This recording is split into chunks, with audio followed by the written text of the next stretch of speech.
Nous sommes à un moment où les controverses se sont multipliées. Les hommes se sont écartés de la vérité. Leurs esprits se sont éloignés de leur Créateur. Leurs cœurs se sont détournés de la lumière et de la raison.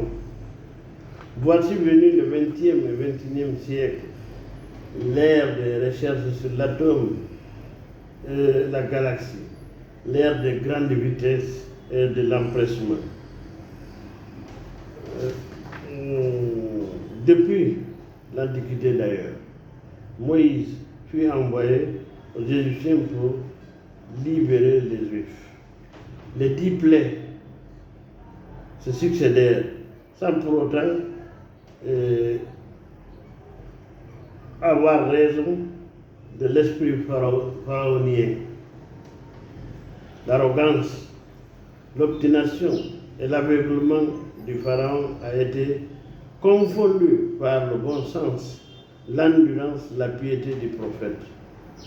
Manifestation éloquente de la miséricorde divine.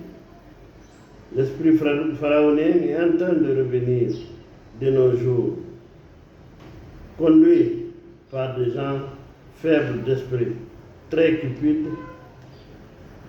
réclamant de l'ordre mondial, avec slogan favori la mondialisation.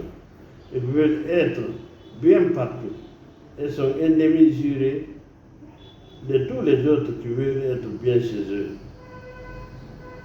Ils détruisent les nations et interdisent la religion. La France se trouve depuis longtemps à la tête de ces bobos et autres ordres maçonniques. À partir de janvier 2022, le confrontement va s'endurcir. L'homme qui a pu épouser sa grand-mère aura beaucoup de titres. Président de son pays, présidence tournante de l'Union européenne, présidence permanente de la CEDEAO et de l'UMOA.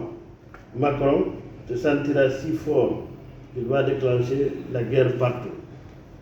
Israël contre Iran, le Mali et autres, et ailleurs en Afrique. Mais ils seront tous vaincus.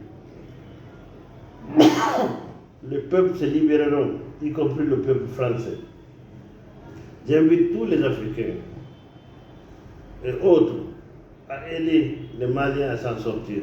Je salue et félicite le colonel Mamadi Doumbouya, président de la République de Guinée, qui a refusé de chanter les chœurs prononcés à Accra par des présidents à la solde de l'Occident. Bravo Mamadi, tu vaincras et nous vaincrons. Nous te soutenons jour et nuit et pour toujours, pour que l'Afrique soit le peuple très doux et doué qui accepte sans discrimination aucune tous les autres peuples du monde. C'est par l'Afrique que tout est venu.